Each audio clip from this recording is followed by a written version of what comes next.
Hi everyone, it's Sunday, September 27th, time for another HideNet Week in Review.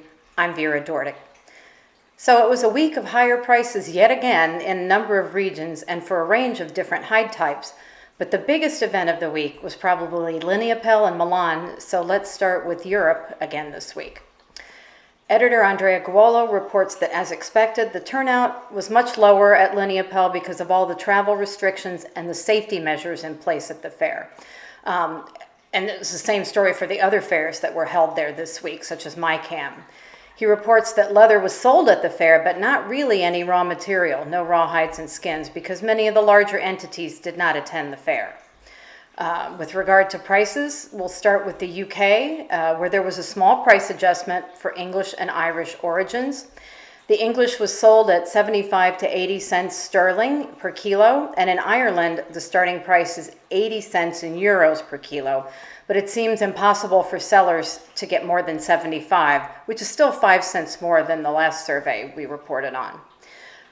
Europe's bull markets were again unchanged this week, as there's little demand for thick footwear and sole leather, and the automotive program is going along as planned.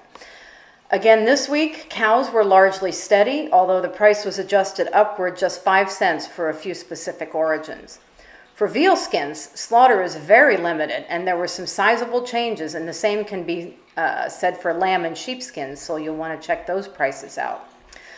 In his analysis, Andrea not only breaks down what happened at the fair, but he also updates the situation in the tanneries and gives a full rundown on the state of the raw materials end of the market.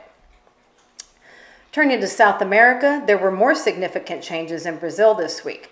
Editor Ronald Guiel tells us that the price of fresh hides jumped 14% last week, and it was selling for 73 cents per kilo in reals. Consequently, the price of TR1 also went up substantially to sell for US 70 cents per square foot.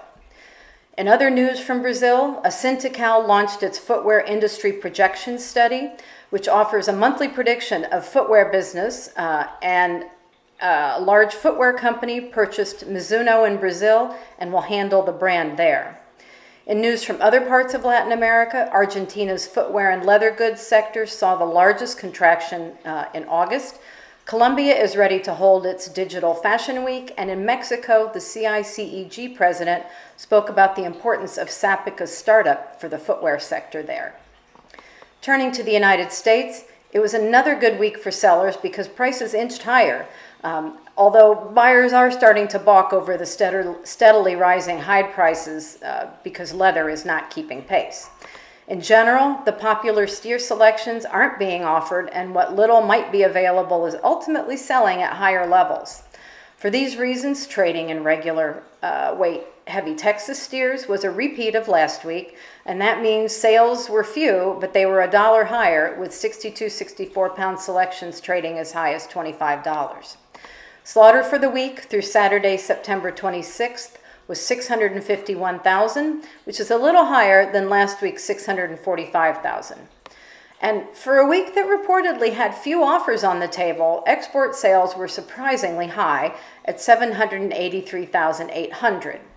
Combined shipments were also good at 651,300, and that's despite the issues with equipment and bookings that some people are having. And finally, in our observations this week, we take a look at the leather sector's fragile supply chain and the state of the automotive leather business. And that's all we have for tonight. So good night from HideNet, and we'll see you next week.